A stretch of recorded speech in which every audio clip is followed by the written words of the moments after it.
মির্চি নিবেদন, গল্প gold mine. গল্প গোল্ড মাইন। তুমি যে দেশটা জয় করতে এসেছো সেই দেশের রাজকুমারী আমি। বহুত খুব না ছাই, সৎ নিরীহ ছেলেটাকে কি কষ্টটাই না দিল। এই বারবার তুমি ছিল ছিল বলছো কেন? ওই গুপ্তধন কি খোয়া গেছে নাকি? খামোশ! তোর এত বড় সাহস কি করে হয় যে আমার বিচারে ভুল ধরিস? তেমন হলে খুন করে মরুভূমিতে পুঁতে দিয়ে আসবো নিজে হাতে, তবু আমার মসনদের ভাগীদার আমি কাউকে হতে দেব না। মির্চি গল্প গোল্ড মাইন শুনছেন আরব্য রজনী। আজ শুনবেন উমর আল নুমান, তার পুত্র সরকান ও দু আল মাকান। প্রথম অংশ।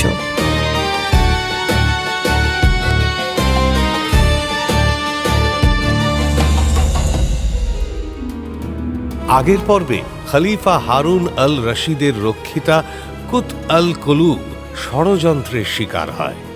ষড়যন্ত্র করে খলিফা হারুন আল রশিদের খাস বেগম জুবেদা ও বেগম জুবেদার খাস দাসী।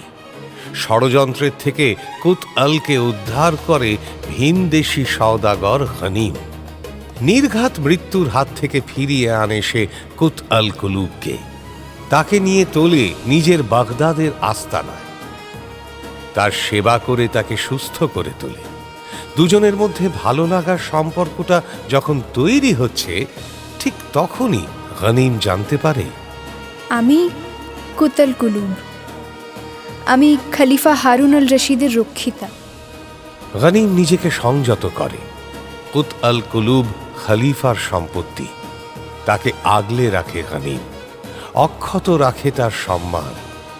বেগম জুবেদা খলিফার কাছে প্রমাণ করে দেয় যে কুত আল কুলুব মারা গেছে। খলিফা হারুন আল রশিদ মনের দুঃখে একা থাকতে শুরু করে। বিলাসিতা বর্জন করে বেছে নেন ফকিরের জীবন। তখনই তিনি খবর পান কুত আল কুলুব জীবিত। খবরটা দেয় গনিমের পরিচিত এক জহুরি। খলিফার খাস জহুরি সে। বহু হিরে জহরত সে নিজের হাতে তুলে দিয়েছে কুত আল কুলুবের হাতে।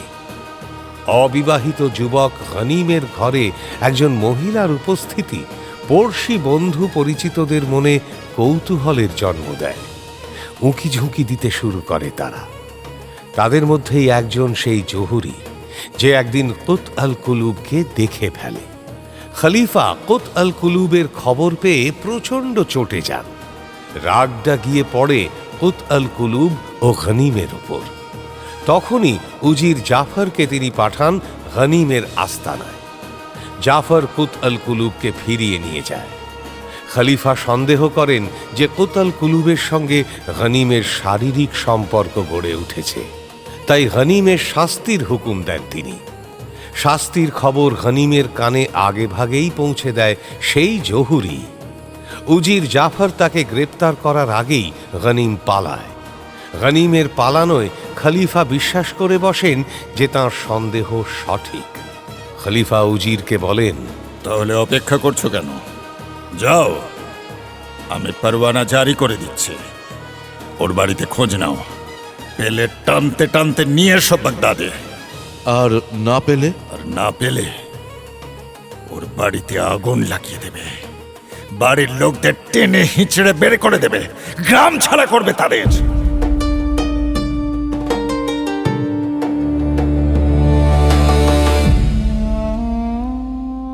আমার কিন্তু মনে হয় খলিফার বিচার একদম ঠিক হয়নি, তাই না হুজুর? কি বলছো দুনিয়াজাদ? খলিফার বিচারে ভুল? অসম্ভব। অসম্ভব কেন? গনিমকে চাবুক মেরে খুন করার নির্দেশ তো তিনিই দিয়েছিলেন। উজির জাফর যদি তাকে ধরতে পারত তাহলে কি সে তাকে ছেড়ে দিত? বাঁচার সুযোগটুকুও পেত না বেচারা, তাই সে পালিয়েছে। এটা তো খলিফার বোঝা উচিত ছিল। সেটা আমি তুমি ভাবছি, কিন্তু খলিফার দৃষ্টিতে যদি দেখো তাহলে খলিফার বিচারটাই তো ঠিক। মানছি খলিফার দৃষ্টিতে এটা ঠিক, কিন্তু বাস্তবে তো ভুল। হ্যাঁ দুনিয়াজাদ, এখানেই বিচারকদের পরাজয়। ইনসাফ করতে গিয়ে এমন ভুল যে আমার হয় না তেমন দাবি করব না। আসলে বিচারকরা বিচার করেন যা তাদের দেখানো হয় তার উপর নির্ভর করে। তারা তো আর নিজেরা ঘটনা ঘটার সময় উপস্থিত থাকেন না। এখানে খলিফাও যা দেখতে পেয়েছেন তার উপরেই নির্ভর করে উনি বিচার করেছেন। তাহলে খলিফার দেখার এই ভুল শুধরে দেবে কে? সে উত্তর তো দেবে তোমার আপা। কি বেগম, উত্তর দাও, শুরু করো কাহিনী। জি হুজুর, একটা কথা আপনি ঠিক বলেছেন। খলিফার চোখের সামনে যা যতটা এসেছে তাই দেখেই তিনি বিবেচনা করেছেন, এবং ভেবে দেখলে খলিফার জায়গায় আমি, আপনি বা যে কেউ হলে একই বিচারই করতাম। খলিফার নির্দেশে তো উজির জাফর উপস্থিত হয় দামাস্কাসের কাছে সেই গ্রামে। সেখানে ঘানিমের বাড়ি খুঁজে বের করতে মোটেই অসুবিধা হয় না তার। সকলেই চেনে ঘানিম ও তার মৃত আব্বা আয়ুবকে। উজির ঘানিমের বাড়ির দরজায় কড়া নাড়ে। দরজা খোলে ঘানিমের আম্মি। আসসালামু আলাইকুম, আমি মহান খলিফা হারুন আল রশিদের উজির জাফর। এটা ঘনিম মিয়ার বাড়ি তো? জি হুজুর, কিন্তু কিন্তু কি ব্যাপার, কি হয়েছে আমার ঘনিমের? মিয়া কি বাড়িতে আছেন? জি, সে তো বাগদাদে সওদা করতে গেছে অনেক দিন, এখনো ফেরেনি। বাড়িতে কে কে আছে? জি, আমি আর আমার মেয়ে। কিন্তু কেন আপনি আমার ঘানিমের কথা বলছিলেন? কি হয়েছে ওর? কোনো বিপদ? কেমন আছে আমার ঘানিম? আপনার ঘনিম কেমন আছে আমি জানি না। আমার কাছে খলিফার হুকুমনামা আছে, আপনাদের এই বাড়ি ছাড়তে হবে এক্ষুনি। খলিফার নির্দেশে বাড়িটা আমরা জ্বালিয়ে দেব। না না, কেন? কারণ আপনার বেটা বিরাট অপরাধ করেছে। কিন্তু কিন্তু এই বাড়ি তো আমার স্বামীর, এটা জ্বালাবেন কেন? অপরাধ তো আমার বেটা করেছে বলছেন। আর আর কি এমন অপরাধ করেছে আমার বেটা? বাগদাদে সওদা করতে গেছে, সে তো ওর আব্বাও যেতেন। না, আপনার বেটা মহান খলিফা হারুন আল রশিদের রক্ষিতাকে ভোগ করেছে। কি? না না না না না, এ হতে পারে না, হতে পারে না। এটা কোথাও আপনাদের কোনো ভুল হচ্ছে। আমার বেটা তেমন নয়। আপনারা খোঁজ নিন, গ্রামে সবাই জানে আমার বেটা খুব ভালো। ও কোনো অরাতের দিকে চোখ তুলে দেখে না, কোনো দিন না। খোঁজ খবর যা করার মহান খলিফা হারুন আল রশিদ করেছেন, সুতরাং সেটা করার আর প্রশ্নই ওঠে না। আর সে অধিকারও আমার নেই। আমি শুধু জানি মহান খলিফার হুকুম, আপনাদের বাড়ি থেকে বের করে দিয়ে বাড়িটা জ্বালিয়ে দিতে হবে। বৃদ্ধা দুহাতে দরজা আগলে উজির জাফরকে আটকানোর চেষ্টা করে। এ বাড়ি তার স্বামীর বানানো বাড়ি, এই বাড়ি তার আশ্রয়, এ বাড়ি তার প্রাণের চেয়েও প্রিয়, এ বাড়ি তার বিপদকালের নিরাপদ নীড়। এই বাড়ি আগলে রেখেছে তার সাধের সংসার, অতীতের স্মৃতি, আগামী স্বপ্ন। একে এসে জ্বালাতে দেবে না কখনোই। বাড়িটাই জ্বালিয়ে দেবে আর বলছো কোনো ক্ষতি করবে না? ক্ষতির আর কি বাকি থাকে বেটা? একটা মেয়ে মানুষের কাছে তার বাড়িটা শুধু বাড়ি নয়, তাতে পাতা থাকে তার সংসার। সংসারটা যে কি তা তুমি বুঝবে কি করে? তুমি তো পুরুষ মানুষ। শোনো, নিজের কলিজার চেয়েও প্রিয় হলো নিজের সংসার, কলিজার রক্তে গড়া দুনিয়া। সত্যি তো, উজির জাফর বা খলিফার কাছে বাড়ি বা সংসারের মর্ম বোঝা যে দায়। একাধিক বাড়ি তাদের, একাধিক সংসার, এবং সবচেয়ে বড় কথা, তারা সেই সংসারের কর্তা হতে পারেন কিন্তু কারিগর নন। সুতরাং বৃদ্ধার কোনো ওজোর আপত্তি ধোপে টেকে না। বৃদ্ধাও তার মেয়েকে হিড়হিড় করে টেনে বাড়ি থেকে বের করে দেয় খলিফার সিপাহী। খলিফার পরোয়ানা মাফিক আগুন জ্বালিয়ে দেওয়া হয় তাদের বাড়িতে। চোখের সামনে দাউ দাউ করে জ্বলে পুড়ে শেষ হয়ে যায় বৃদ্ধার সংসার। পাড়াপড়শি কেউ এগিয়ে আসে না, কেউ পাশে দাঁড়ায় না তাদের, কেউ এক বালতি পানি এনে ঢালে না আগুনে। নিরাপদ দূরত্ব থেকে নীরব দর্শক হয়ে দাঁড়িয়ে থাকে সবাই। সরকারি কাজে বাধা দেওয়া অপরাধ, দেখা তো অপরাধ নয়। উজির জাফর কাজ সেরে চলে যায়, পাড়াপড়শিরাও একে একেই সরে যায়। স্বপ্নের ধ্বংসস্তূপের সামনে স্তব্ধ বসে থাকে বৃদ্ধা আম্মি। বেটি ফিতনা আম্মিকে ডাকে, সাড়া দেয় না আম্মি। আবার ডাকে সে।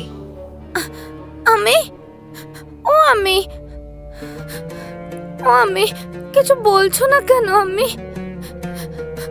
আমি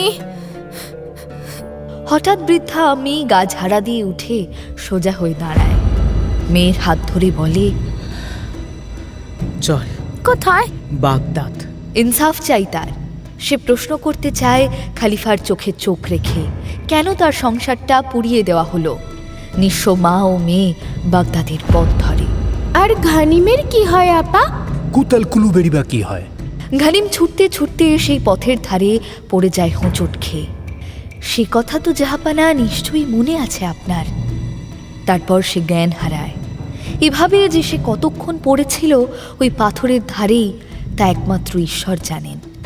তার কৃপায় ঘানিম যে প্রাণে বেঁচে থাকে এই ঘানিমের বরাত ভালো।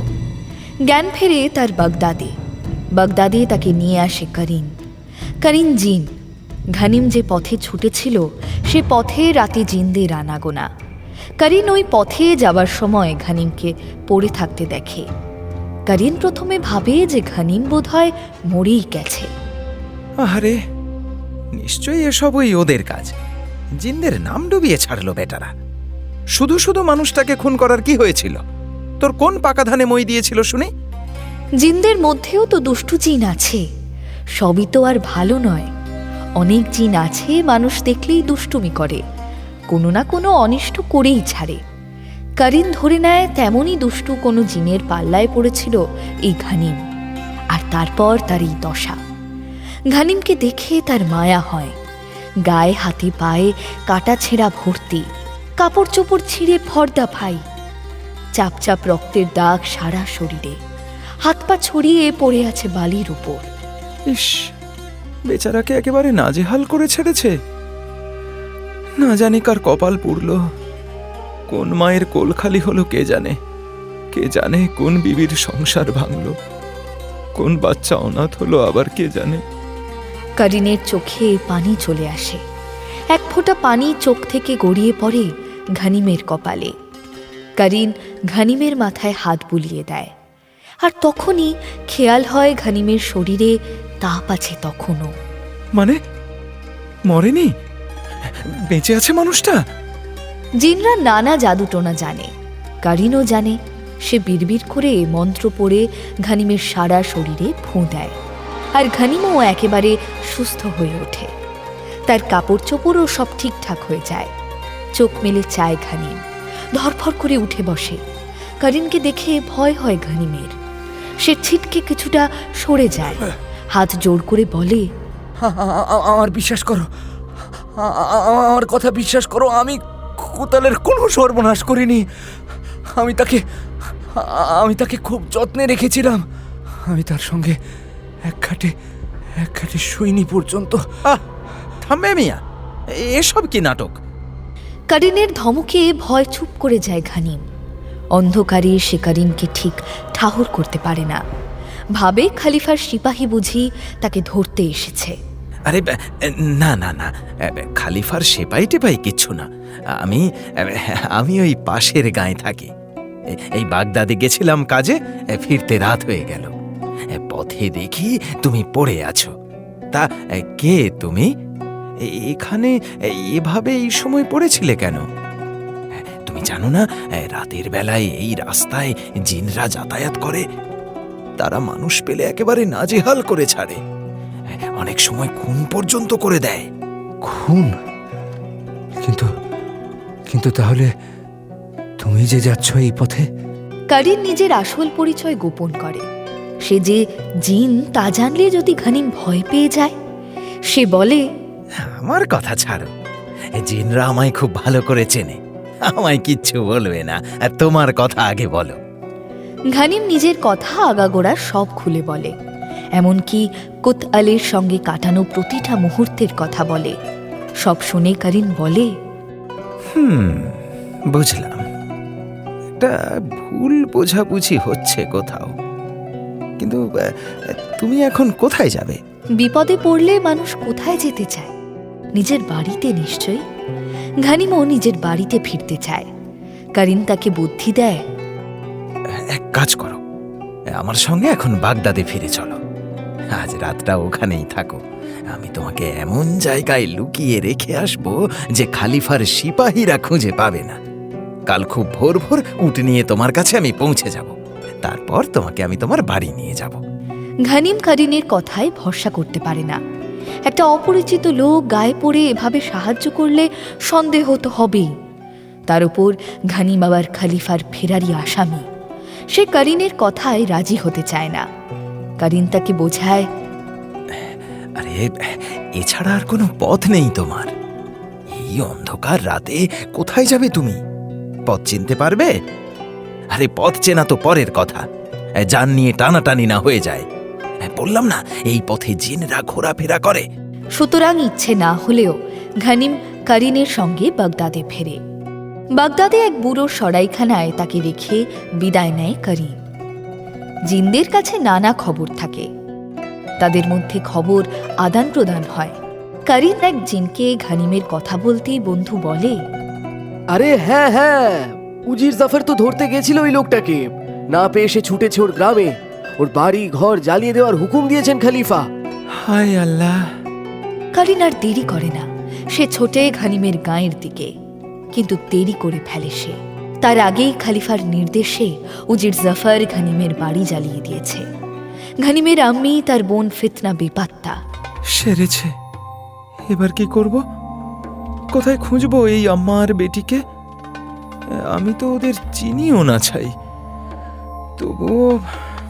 তবুও একবার গ্রামটা ঘুরে দেখে কারিন। দেখতে দেখতে ভোর হয়ে যায়। হিরে, ভোর হয়ে গেল যে। এবার কি হবে? আমার তো আবার উট নিয়ে ঘানিম মিয়ার কাছে যাওয়ার কথা। দেরি হলে সে আবার না বেপাত্তা হয়ে যায়। ভোরের আলো ঠিক করে ফুটতে পারে না। জিন কারিন দুটো উট নিয়ে হাজির হয় সরাইখানায়। সরাইখানার ভাড়া সেই মিটিয়ে দেয়। তোমাকে যে কি বলে ধন্যবাদ দেব। আরে ধন্যবাদ দেওয়ার কি আছে? আমার তো কাজই এটা, লোকের উপকার করা। লোকের উপকার করা? অবাক হচ্ছ বন্ধু? আচ্ছা বুঝিয়ে বলি, শোনো। এই তুমি যেমন সওদা করে বেড়াও, আমি তেমন পরোপকারী, পরের উপকার করে বেড়াই। পরোপকারী? এতে লাভ? লাভ? মেলা লাভ। এই যে তোমার উপকার করছি, তুমি আমাকে আর কিছু না হোক দোয়া দেবে নিশ্চয়ই। এটাই আমার লাভ।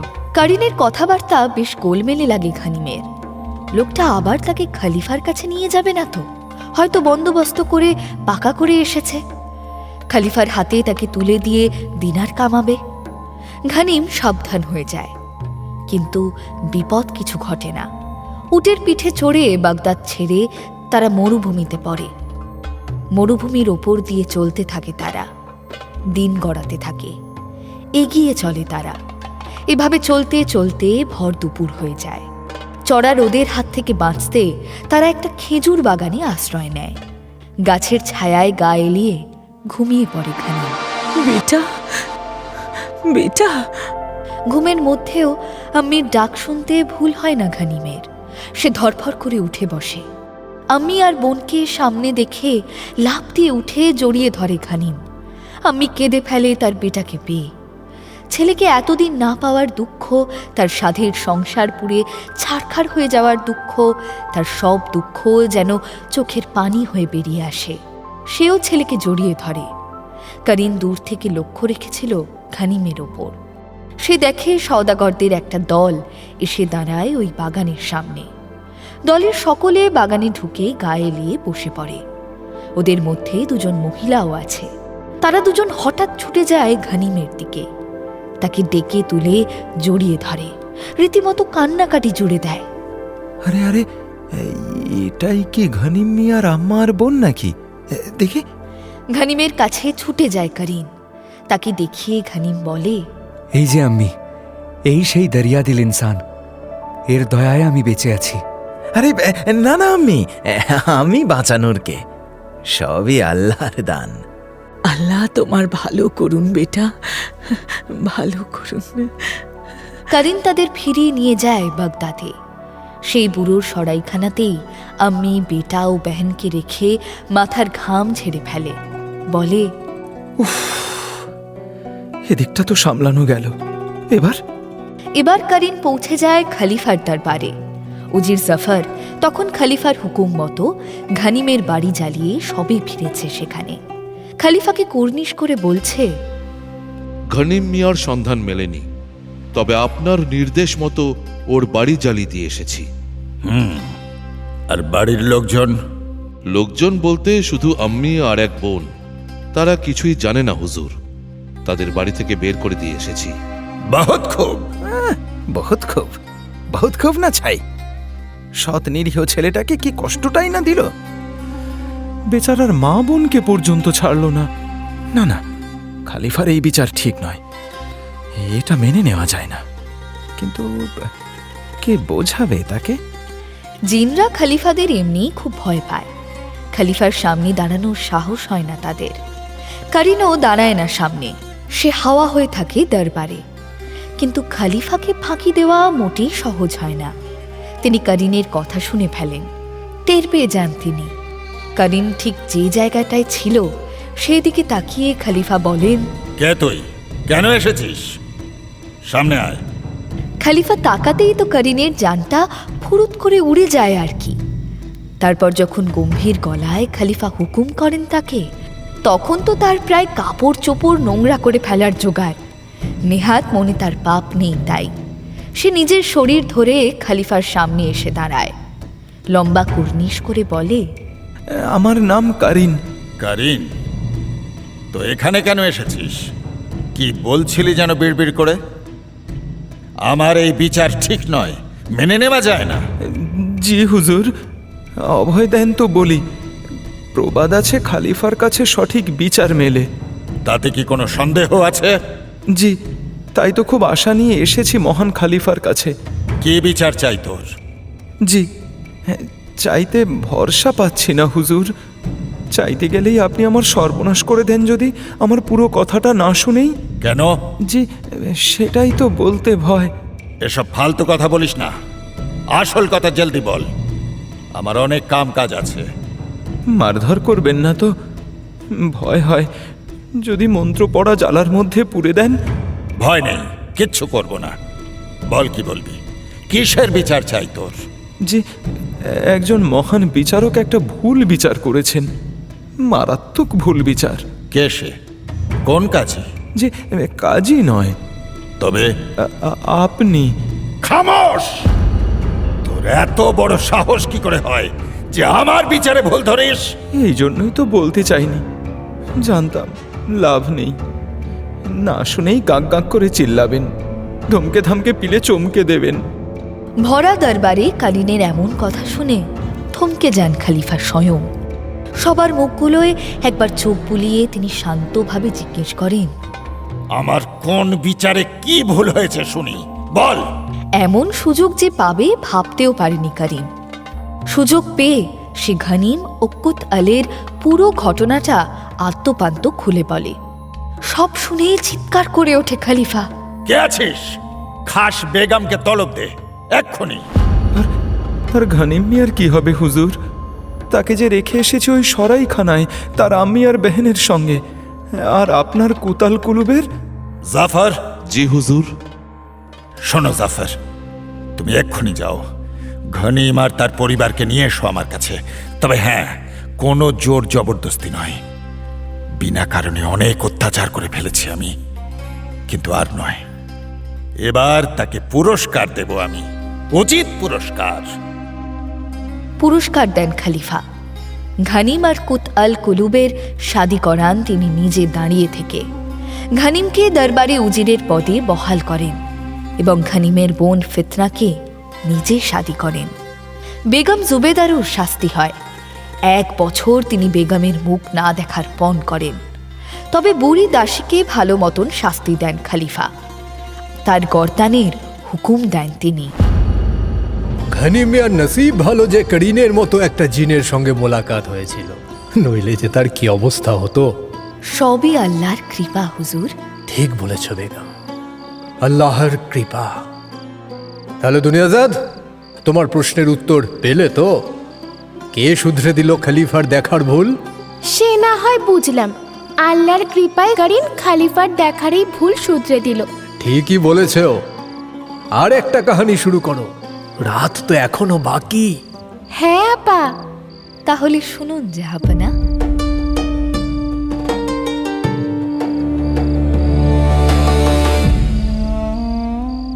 বাগদাদের বাদশাহ তখন উমর উল নুমান। বাদশাহ উমর উল নুমান যেমন পণ্ডিত তেমনই যুদ্ধে নিপুণ। দুনিয়ার কোনো বাদশাহ তার সঙ্গে পেরে ওঠে না। সবাই তাকে সমঝে চলে, সব সময় তোয়াজ করে তাকে। বাদশার একমাত্র শাহজাদা সরকান একদম বাপ কা বেটা। মাত্র 20 বছর বয়সেই সে যা খেল দেখায় তাতে সবার তাক লেগে যায়। কেউ বলে আব্বা সেরা, তো কেউ বলে বেটা। মোদ্দা কথা, কেউ কারোর চেয়ে কম নয়। বাদশাহ শাহজাদাকে পেয়ে বেশ নিশ্চিন্ত।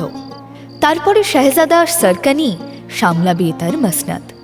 শাহজাদাও বেশ নিশ্চিন্ত। নিশ্চিন্ত কারণ তার মসনদে বসা শুধু সময়ের অপেক্ষা, আর কোনো ভাগিদার নেই তার। বাদশার 4 বেগম, কিন্তু ছেলেপুলে বলতে একমাত্র ওই শাহজাদা সরকান। আর কোনো বেগমের কোনো ছেলেপুলে নেই। এমনকি বাদশার 360 জন রক্ষিতারও কারোর কোনো সন্তান নেই। কিন্তু হয়, গ্রিসের রাজার পাঠানো রক্ষিতা সফিয়ার বাচ্চা হয় একদিন। জাহাপানা জিন্দাবাদ। হ্যাঁ বলো, কি খবর সিপাহী? হুজুর, সোফিয়া একটি কন্যা সন্তানের জন্ম দিয়েছে। কন্যা সন্তান? কন্যা সন্তানের খবরে বাদশা খুশি হতে পারেন না। তবে খুশি হয় শাহজাদা সরকান, খুব খুশি হয়। আর যাই হোক, মেয়ে তো আর সম্পত্তি দাবি করবে না। কিন্তু তার 1 মাসের মধ্যেই আবার একটা সন্তানের জন্মের খবর নিয়ে আসে সিপাহী। এবার কিন্তু শাহজাদার কপালে ভাঁজ পড়ে। হুজুর, সোফিয়া একটি পুত্র সন্তানের জন্ম দিয়েছে। ইনশাআল্লাহ। কি খবর শোনালে সিপাহী? হ্যাঁ, খবর দাও, আমি নিজে যাব আমার ছেলের মুখ দেখতে। ছেলের মুখ দেখে বাদশাহ মুগ্ধ হয়ে যায়, ঠিক যেন তার মুখটাই কেটে বসানো। কিন্তু গায়ের রং আম্মির মতো, একেবারে ধপধপে ফর্সা। বাদশার ছেলে হওয়ার খুশিতে সারা বাগদাদে উৎসব শুরু হয়ে যায়। আরে গোটা শহরটাকে সাজিয়ে তোলো, আলোর রোশনাই চাই, আলোর রোশনাই, বুঝলে? আতশবাজি, আতশবাজির আলোয় সারা আসমান ঢেকে দাও, যেন রাতের আঁধারো হার মানে সেই আলোর কাছে। নাচো, গাও, মজ মস্তি করো। আমার আমার বেটা হয়েছে, আমার বেটা হয়েছে। হ্যাঁ, আব্বার এত খুশি সহ্য হয় না শাহজাদার। তার জন্মের সময় যা যা হয়েছিল, একটা রক্ষিতার ছেলে জন্মেছে বলেও তাই তাই হবে? এ কেমন আদেশ সুলতানের? সে আর একটা রক্ষিতার ছেলে এক। জন্ম হতেই এই? বড় হলে তো দেখছি মসনদে বসিয়ে ছাড়বে। শাহজাদা সরকান কিছুতেই সাফিয়ার ছেলের জন্মানোটা মেনে নিতে পারে না। সে ঠিক করে এই ছেলেকে যে করেই হোক সরাতে হবে। তেমন হলে খুন করে মরুভূমিতে পুঁতে দিয়ে আসবো নিজে হাতে। তবু আমার মসনদের ভাগিদার আমি কাউকে হতে দেব না। এর মধ্যেই খবর আসে সিসারিয়ার ডাকাত সুলতান হরদুবের অত্যাচারে অতিষ্ঠ হয়ে পড়েছে কনস্টান্টিনোপেলের মানুষ। কনস্টান্টিনোপেলের সম্রাট আফ্রিদুনের দূত জানায়, হুজুর, আমাদের সেনাপতি মরুভূমিতে মহান সম্রাট আলেকজান্ডারের গুপ্তধন উদ্ধার করেছিলেন। গুপ্তধনের পরিমাণ মানুষের পক্ষে মাপা অসম্ভব। সেই গুপ্তধনের মধ্যে 3টি মণি পেয়েছিলেন তিনি। আর মণিগুলির বিশেষ গুণ হল সেগুলো যে কোনো মৃত ব্যক্তিকেও জীবিত করে তুলতে পারে। রোগবালাইয়ের কথা তো ছেড়েই দিলাম, সে তো যে কোনো রোগ সারিয়ে তোলে চোখের নিমেষে, শুধু ছোঁয়ালেই ব্যাস। হ্যাঁ, বলো কি দূত? মানুষকে অমর করে দিতে পারে? না না, তাহলে তো সম্রাট আলেকজান্ডার নিজেই অমর হয়ে যেতেন। হয়তো হতেন, কিন্তু আল্লাহর নিয়মে মানুষ জন্মায় মানুষ মরে, সেই নিয়মের খেলাপ হতো যে হুজুর। তাই তো মহান সম্রাট আলেকজান্ডার এই মণি তিনটির সঙ্গে একটি সাবধান বাণীও রেখে গেছেন। যে সোনার তোরঙ্গে এই মণি তিনটি ছিল, তার গায়েই খোদাই করে লেখা ছিল এই সাবধান বাণী। আচ্ছা, আমি একটা কথা বুঝতে পারছি না, এই বারবার তুমি ছিল ছিল বলছো কেন? ওই গুপ্তধন কি খোয়া গেছে নাকি? জি, এবং শুধু খোয়াই যায়নি, এর অসৎ ব্যবহারও হচ্ছে। মানে? আমাদের সেনাপতি এই মণি তিনটি এবং আরো বেশ কিছু কিমতি সামান উটের পিঠে বোঝাই করে সম্রাট আফ্রিদুনের তোষাখানায় চালান করছিলেন। পথে সিসারিয়ার ডাকাত সুলতান হারদুবের সৈন্যরা আক্রমণ চালায়। আমাদের সেনাপতি ও বাকি সৈন্যরা মারা যায়। কেবল একটি মাত্র সৈন্য প্রাণে বাঁচতে পারে। সে খবরটা দেয় সম্রাটকে, এবং এর ঠিক দুদিন পরেই সুলতান হারদুবের সৈন্যরা কনস্টান্টিনোপল আক্রমণ করে, লুটতরাজ করে চলে যায়। সে কি, কনস্টান্টিনোপলের সেনারাও তাদের আটকাতে পারেনি? আর কত আটকাবে হুজুর? তাদের যে মারলেও মরে না, আঘাত করলেও সুস্থ হয়ে ফিরে আসে বারবার। ওই মণি তিনটে যে তাদের জিম্মায়। এখন আপনি একমাত্র ভরসা। আপনি যদি একটা কিছু বিহিত করেন, তবে কনস্টান্টিনোপলের মানুষগুলো রক্ষা পায়। এমন খবরে বাদশাহ উমর আল নুমান হাত গুটিয়ে বসে থাকে কি করে? সে তার বৃদ্ধ উজির দন্দনের সঙ্গে গোপন পরামর্শে বসে। দন্দন বলে, হুজুর, আমার মনে হয় ওই সুলতান হারদুবকে শায়েস্তা করার চেয়েও বেশি জরুরি ওই মণি তিনটি উদ্ধার করা। দূতের একটা কথা আমি সমর্থন করি, আল্লাহর নিয়মে মানুষ জন্মায় মানুষ মরে, সেই নিয়মের খেলাপ যাতে না হয় সেটা দেখা আপনার কর্তব্য। এতে আল্লাহও আপনার প্রতি মেহেরবান হবেন। তুমি ঠিক বলেছ উজির, আর আমার মনে হয় এই ক্ষেত্রে দেরি করা একদম উচিত নয়। তুমি এক্ষুনি দরবারে বিশেষ অধিবেশন ডাকো, বুঝলে? আর হ্যাঁ, শেহজাদা যেন অবশ্যই সেখানে উপস্থিত থাকে।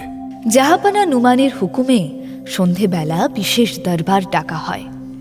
জাহাপানা সংক্ষেপে সমস্যার কথা উল্লেখ করে হুকুম দেন, শেহজাদা সরকার। জি আব্বা। তোমার ওপর আমার সম্পূর্ণ আস্থা আছে। তুমি এই মণি তিনটে উদ্ধার করতে পারবে বলে আমার বিশ্বাস। আমার সেনাদলের বাছাই করা 10,000 সৈন্য নিয়ে তুমি রওনা হয়ে যাও, বুঝলে? ডাকাত সুলতান হারদুবকে উচিত সাজা দিয়ে মণি তিনটে উদ্ধার করে নিয়ে এসো। জি আব্বা, জো হুকুম।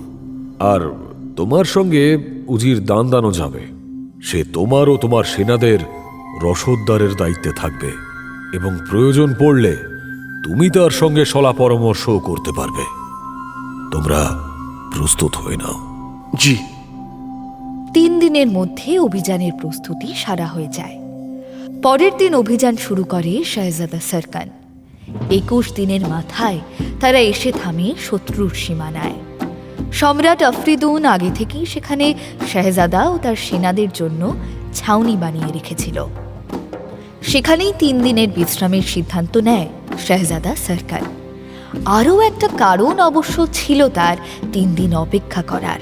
বিদেশ বিভুঁইয়ে এসে হঠকারিতা করা ঠিক নয়, কি বলেন উজি সাহেব? ঠিক কথা হুজুর, কিন্তু মাফ করবেন, কি প্রসঙ্গে আপনি বলছেন কথাটা সেটা বুঝতে পারলাম না। আমার মনে হয় এই 3 দিন শত্রুর এলাকাটা ভালো করে চিনে নেওয়া দরকার। কোন পথে আক্রমণ করলে ভালো, কোন পথে গা ঢাকা দিতে হবে। সঠিক সিদ্ধান্ত হুজুর। তাহলে গুপ্তচর পাঠাই? না না না না, গুপ্তচর নয় উজির সাহেব। গুপ্তচরের মুখে বর্ণনা শোনা আর নিজের চোখে দেখার মধ্যে অনেক ফারাক। নিজে জানলে অনেক নিখুঁত পরিকল্পনা করা যাবে। আমি নিজেই যাব। আপনি? হ্যাঁ, এই সব ব্যাপারে শাহজাদার ভরসা নেই যে কারোর উপর। সুতরাং শাহজাদা নিজেই তার দেহরক্ষীদের বিদায় দিয়ে ঘোড়ার পিঠে চড়ে বসে। রাত থাকতেই দুলকি চালে হেঁটে শাহজাদার ঘোড়া সীমানা পার করে বিনা দ্বিধায়। শত্রুপক্ষের আত্মবিশ্বাস দেখছি তুঙ্গে, আক্রমণের ভয় ডর নেই, সীমান্তে কোনো পাহারাই নেই দেখছি। মানুষ তো মানুষ, কোনো প্রাণীর চিহ্ন মাত্র নেই কোথাও। মাঝে মাঝে জঙ্গল এত গভীর যে দিনের বেলাতেও মাঝরাতের মতো অন্ধকার। মাঝে মাঝে গাছপালার জাল এমনভাবে বিছানো যে চলা দায়। শাহজাদা তলোয়ার দিয়ে গাছের ডাল কেটে ছেটে এগোনোর পথ করে নেয় বারবার। রাত গড়িয়ে দিন, আবার দিন গড়িয়ে রাত হয়ে যায় কখন ঠাউর করতে পারে না শাহজাদা। বেশ ক্লান্ত হয়ে পড়ে সে। তবুও জঙ্গলের শেষ নেই। শেষে একটু ফাঁকা মতো একটা জায়গা দেখে ঘোড়া থেকে নেমে পড়ে সে। আড়মোড়া ভেঙে একটা গাছের তলায় বসে, লাগামটা বেঁধে দেয় গাছের ডালে। ঘোড়াটা দাঁড়িয়ে থাকে সামনেই। ঘুমে চোখের পাতা লেগে আসে তার। তখনই অট্টহাসির শব্দে আঁতকে ওঠে শাহজাদা। কে? লাফ দিয়ে ওঠে শাহজাদা। জিনভূত নয় তো? কে হাসছে ওই ঘন জঙ্গলে? ঘোড়াটাকে দেখে ঝিমোচ্ছে। মানে বোধহয় ভূত নয়। ভূত হলে ঘোড়াটা বুঝতে পারত, ও এত শান্ত হয়ে থাকতো না। একবার দেখবই গিয়ে। তলোয়ার হাতে নিয়ে এগিয়ে যায় শাহজাদা। একটু এগোতেই একটা নদীর পাড়ে এসে দাঁড়ায় সে। এত কাছেই যে একটা নদী বয়ে যাচ্ছে আগে বুঝতে পারেনি শাহজাদা। নদীর অপর দিকে বিশাল উঁচু উঁচু মিনারওয়ালা এক প্রাসাদ। চাঁদের আলোয় আরও রহস্যময় করে তুলেছে প্রাসাদটাকে। হাসিটা ওখান থেকেই আসছে। শাহজাদার কৌতূহল বাড়ে। এই জঙ্গলের মধ্যে মহিলা, তাও আবার একজন নয়, অনেকে। কারা এরা? কি করছে এখানে? জানতে হবে। কিন্তু নদী যে মাঝখানে, জানতে হলে তো প্রাসাদের কাছে যেতে হবে। যাবে কি করে? একবার হাতের তলোয়ারটা জলে ডুবিয়ে নদীর গভীরতা আন্দাজ করার চেষ্টা করে শাহজাদা সরকার, কিন্তু তল পায় না। নদীর পাড় ধরে কিছুটা এগোয় শাহজাদা। একটু এগোতেই একটা গাছের গুঁড়ি দেখতে পায় আড়াআড়ি পড়ে আছে নদীর ওপর, ঠিক যেন একটা সেতু। শাহজাদা অন্ধকারের মধ্যেও বুঝতে পারে গুঁড়ি দিয়ে লোক যাতায়াত করে নিয়মিত, তাই যেন একটা কাঁচা পথও তৈরি হয়েছে ডাঙায়। শাহজাদা সরকার গুঁড়ির ওপর দিয়ে নদী পার করে গুটি গুটি পায়ে পৌঁছে যায় প্রাসাদের কাছে। চাঁদ ততক্ষণে অনেকটাই উজ্জ্বল হয়ে উঠেছে। বেশ স্পষ্ট দেখা যাচ্ছে চারপাশটা। প্রাসাদের প্রাচীরের গায়ে একটু খুঁজতেই একটা বড় ফাটল চোখে পড়ে তার। ফাটলের মধ্যে দিয়ে উঁকি দিতেই এক অপরূপ রূপসী যুবতীকে দেখতে পায় শাহজাদা। একটা পাথরের বেদির ওপর বসে আছে সে। তাকে ঘিরে রয়েছে আরও কিছু যুবতী। দেখে তাদের দাসীবাদী বলে মনে হয়। ওই যুবতীর দাসীবাদী। শাহজাদা গুণে দেখে সংখ্যায় তারা 10 জন। সকলে মিলে খেলায় মেতেছে প্রাসাদের ছোট্ট আঙিনায়। রূপসী যুবতী খিলখিল করে হেসে বলে, ওভাবে কি কুস্তি হয় নাকি? আয় দেখি, আমার সঙ্গে লড়ে দেখা, দেখি কার কত হিম্মত। শাহজাদা দেখে যুবতী উঠে নিজের পোশাক একে একে খুলে ফেলে। শুধু কাঁচুলি আর ইজেরটা বাকি থাকে। দাঁড়ায় সে দাসীবাদীদের মাঝখানে। একে একে সকলে হামলা করে। সে অবলীলায় একে একে 10 জন বাদীর সকলকে নানা পেঁচে কাবু করে মাটিতে শুইয়ে দেয়। তখনই সেখানে এসে দাঁড়ায় এক বিকট চেহারার মাঝবয়সী মহিলা। যুবতী মহিলাকে বিশেষ আমল দেয় না প্রথমে। সে তার দাসীবাদীদের বলে, বুদ্ধি লাগে বুঝলি, তোদের মতো মাথা মোটা হলে কুস্তি যেতে যায় না। তখনই বিকট চেহারার সেই মহিলা বলে, ওই বাচ্চাগুলোকে নাজেহাল করে কি এত বড়াই করছেন রাজকুমারী? ওরা কুস্তি কাকে বলে জানে নাকি? হিম্মতের কথাই যখন বললেন, তখন একবার আমার সঙ্গে হয়ে যাক, বুঝবো আপনার ইলেম কত। আচ্ছা, তুমি কুস্তি জানো? লড়তে পারবে আমার সঙ্গে? নিজেই পরীক্ষা করে দেখুন না। তবে লেগে টেগে যাওয়ার ভয় আছে কিন্তু। ভালো করে ভেবে নেবেন। আমার আবার লড়াইয়ের সময় আপন পর খেয়াল থাকে নাকি না, তখন সকলকেই আমার জন্মশত্রু বলে মনে হয়। সত্যি নাকি ভয় পাচ্ছ? সাবধান করছি, আপনি আমার হাঁটুর বয়সী, চোট লাগলে কষ্ট পাবেন, তাই। বেশ, তাহলে এসো। শাহজাদা দেখে মহিলাও নিজের কাপড় চোপড় খুলে ময়দানে নামে। দুজনে দুজনকে তীক্ষ্ণ দৃষ্টিতে দেখতে দেখতে পাক খেতে শুরু করে। হঠাৎ মহিলা ঝাঁপিয়ে পড়ে যুবতীর ওপর। অমনি যুবতী সরে যায়। মহিলা হুমড়ি খেয়ে মাটিতে পড়েই যাচ্ছিল। যুবতী তার হাতটা ধরে ফেলে। জব্বর এক হ্যাঁচকা টানে তাকে নিজের দিকে টেনে নিয়ে নিমেষে মাথার উপর তুলে ফেলে। মাথার উপর 3 পাক ঘুরিয়ে মাটিতে ছুঁড়ে ফেলে মহিলাকে। শাহজাদার মনে হয় মহিলার ভারে যেন দুনিয়াটাই কেঁপে ওঠে। মহিলা রাগে চিৎকার করে উঠে বসে, দৃষ্টিতে তার নেকড়ের হিংস্রতা। নিমেষে উঠে হুঙ্কার ছেড়ে ছুটে আসে যুবতীর দিকে। যুবতী এবার অদ্ভুত এক প্যাঁচে তাকে ফেলে দেয় মাটিতে। পরপর 2 বার পরাজিত হয়ে মহিলা প্রচণ্ড চটে যায়।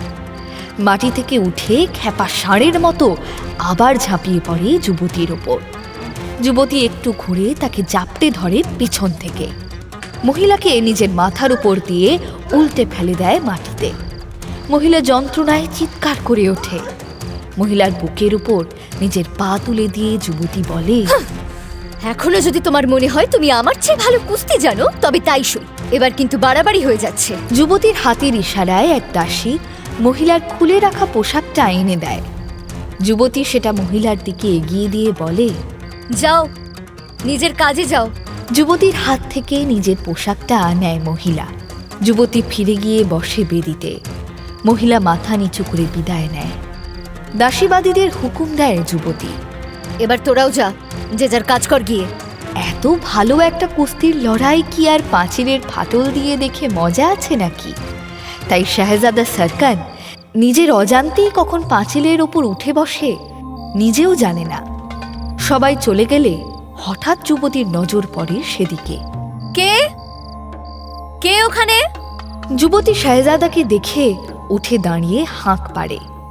শাহজাদার খেয়াল হয় তখন যে সে পাঁচিলে উঠে বসে আছে। কি করণীয় ঠিক করতে পারে না শাহজাদা। যুবতী উপায় বাতলে দেয়। এদিকে এসো, এসো বলছি। পালানোর চেষ্টা করো না, লাভ হবে না। আমার এক ডাকে 5000 সৈন্য জড়ো হয়ে যাবে এক্ষুনি, তখন কিন্তু বাঁচতে পারবে না। শাহজাদা সরকার হিসেব করে 4-5 হাজার সৈন্য তার কাছে কিছুই নয়। সে একাই কাবু করে ফেলবে। এমনকি তাদের ধোঁকা দিয়ে ইচ্ছে মতো পালাতেও পারবে সে। কিন্তু তাতে যুবতীর পরিচয় জানা যাবে না। সে জীবনে অনেক মেয়ে দেখেছে, কিন্তু এমন মেয়ে দেখেনি কোনোদিনও। কিন্তু নিজের পরিচয় কি দেবে সে? আমি মুসাফির, দেশে দেশে ঘুরে বেড়াই। ঘুরতে ঘুরতে এখানে এসে পড়েছি। মিথ্যা বলছো তুমি। আমি সত্যি বলছি, বিশ্বাস করো। আমি বিশ্বাস করি না। তুমি নিশ্চয়ই বাদশাহ উমর আল নুমানের গুপ্তচর। এখানে এসেছো খবর নিতে। কি করে বুঝলে? শোনো, ইয়ার্কি মারতে এসো না। আমার কাছে সব খবর আছে, সব। বাদশাহ উমর আল নুমানের শাহজাদা সরকার শিবির ফেলেছে আমাদের সীমানায়। 10,000 বাছাই করা সেনা নিয়ে এসেছে আমাদের এই দেশটাকে দখল করতে। আর তুমি নিশ্চয়ই তাদেরই কেউ। ওই যে তোমার সঙ্গে অস্ত্র আছে। সে তো যে কেউ রাখতে পারে। একজন মুসাফির রাখতে পারে না আত্মরক্ষার জন্য? পারে, কিন্তু সবার তলোয়ারের বাটে নিশান থাকে না। তোমার তলোয়ারের বাটে নিশান আছে, বাগদাদ সালতানিয়াতের নিশান। আমি চিনি ওই নিশান। শাহজাদা সরকার বোঝে লুকিয়ে লাভ নেই। সে 2 হাতে তলোয়ারটা এগিয়ে ধরে হাঁটু মুড়ে বসে বলে, আমি শাহজাদা সরকার।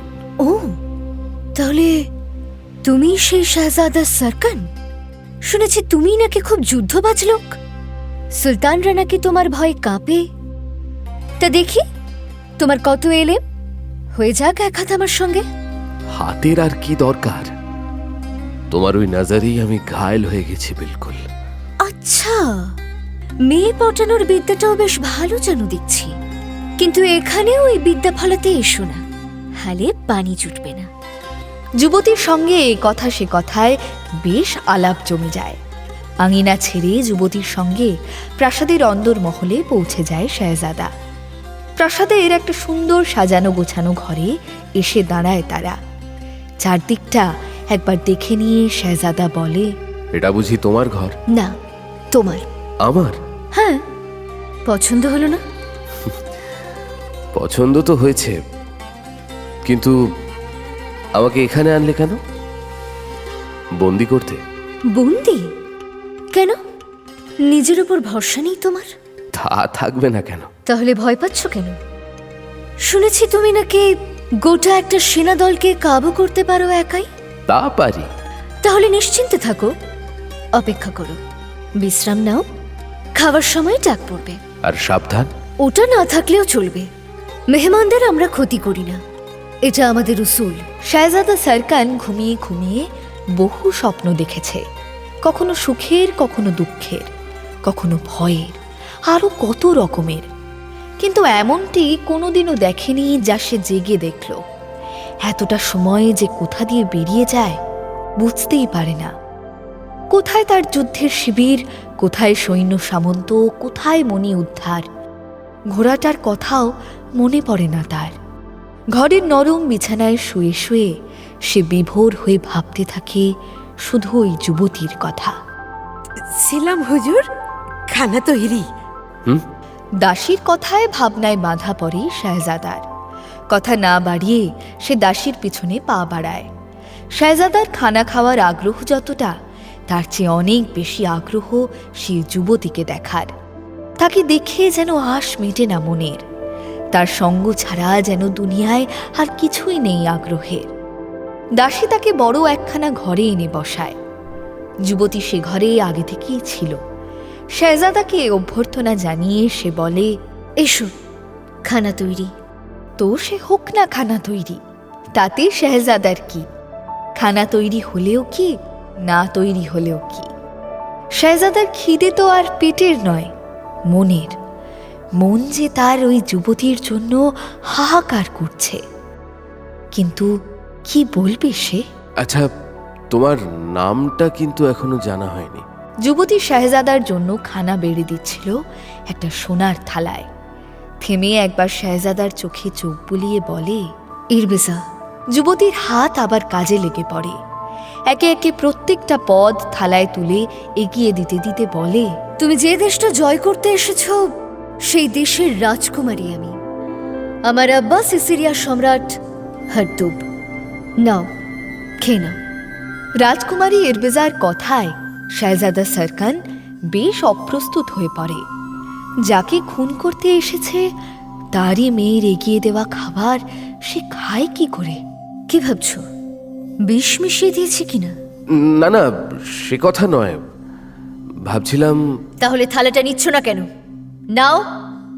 খিদে পাইনি বলবে না নিশ্চয়ই, তাহলে কিন্তু বড্ড মিথ্যা বলা হবে সেটা। শাহজাদা সরকান থালাটা হাতে নেয়। ইরবিজার বিশ্বাস জাগানোর জন্য খানাও তোলে মুখে। খানাটাও যেন এই মেয়েটার মতোই ভালো, খুব ভালো। এত ভালো খানা সে কোনোদিনও খায়নি। দারুণ! এমন খানা কোনোদিন খেয়েছি বলে মনে পড়ছে না। আমার জীবনে খাওয়া সেরা খানা। থাক থাক, আমার মন রাখতে আর মিথ্যে কথা বলো না। মিথ্যে কথা? সবার কাছেই তার আম্মার হাতে তৈরি খানা সেরা। দরজার দিকে নজর যায় শাহজাদা সরকানের। দেখে দরজায় দাঁড়িয়ে এক পুরুষ। পরনের পোশাক বলে দেয় সে কোনো উচ্চ পদস্থ সেনাকর্মী। তাকে দেখে বিরক্ত হয় রাজকুমারী ইরবিজা। ভ্রু কুচকে বলে, কি ব্যাপার, আপনি এখানে কেন? তাও এখন এই রাতে? আগে সিসিরিয়ার মহান সম্রাট হারদুব আমাকে পাঠিয়েছেন রাজকুমারী। আপনার প্রাসাদে এক শত্রু প্রবেশ করেছে। আমাকে নির্দেশ দেওয়া হয়েছে তার মুন্ডুটা কেটে সম্রাটের পায়ে নিবেদন করার। যা হয়ে গেল। কি হয়ে গেল বেহেন? লড়াই, গুপ্তধন, যুদ্ধ সব কিছু ছেড়ে দিয়ে শাহজাদা প্রেম নিয়ে ব্যস্ত হয়ে পড়ল, তাও আবার শাহজাদে ইরবিজার নিরাপদ আশ্রয়। নিরাপদ কি বলছো দুনিয়াজাত? বিপদ তো দরজায় দাঁড়িয়ে। শুনলে না, এক সেনাপতিকে পাঠিয়েছে সিসারিয়া সম্রাট হারদুব শেহজাদা সরকানের মুন্ডুটা কেটে নিয়ে যাওয়ার হুকুম দিয়েছে তাকে। আমি হলফ করে বলতে পারি হুজুর, ওই সেনাপতি শাহজাদাকে কিচ্ছু করতে পারবে না। পারবে না আমিও মানছি, কিন্তু ভেবে দেখো দুনিয়াজাদ, এটাই শেহজাদার বিপদের শুরু নয় কি? এটাই তো আসল বিপদের ইঙ্গিত। সিসারিয়া সম্রাট হারদুব জেনে গেছে যে শেহজাদা এসে পড়েছে, তাও আবার তারই মেয়ের প্রাসাদে রয়েছে। সে কি রেয়াত করবে? রিয়াত করবে না হুজুর জানি, কিন্তু শাহজাদাও কেমন ক্যাবলা বলুন। যুদ্ধ করতে এসেছিস, সেসব ছেলে কেউ প্রেমে পড়ে কখনো?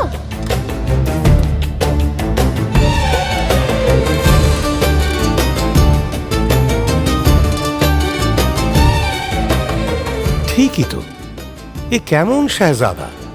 প্রেমে পড়বে পড়ো, কেউ বারণ করেনি।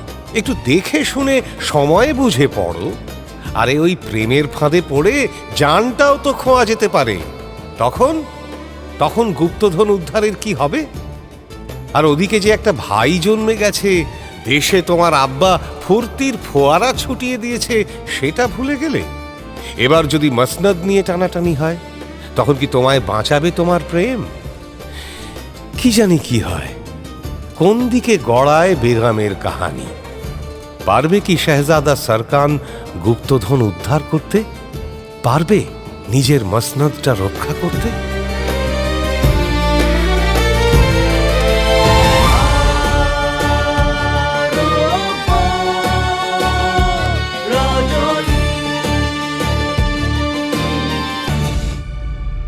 মির্চি গল্প গোল্ড মাইনে শুনলেন আরব্য রজনী।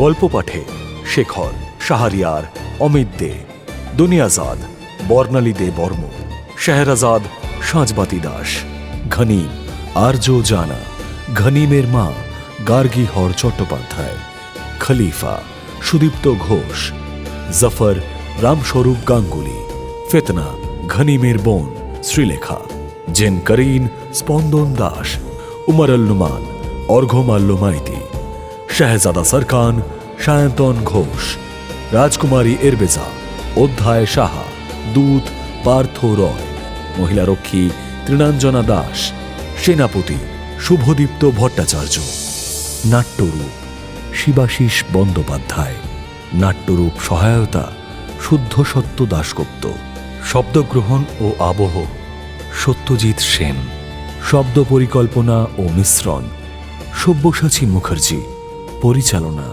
শাওলি মজুমদার, সৃজনশীল পরিচালনা ইন্দ্রাণী চক্রবর্তী, প্রযোজনা প্যাস্টেল এন্টারটেইনমেন্ট। মির্চি গল্প গোল্ড মাইন আপনার জন্য exclusively Mirchi Bangla YouTube channel এবং গানা অ্যাপে।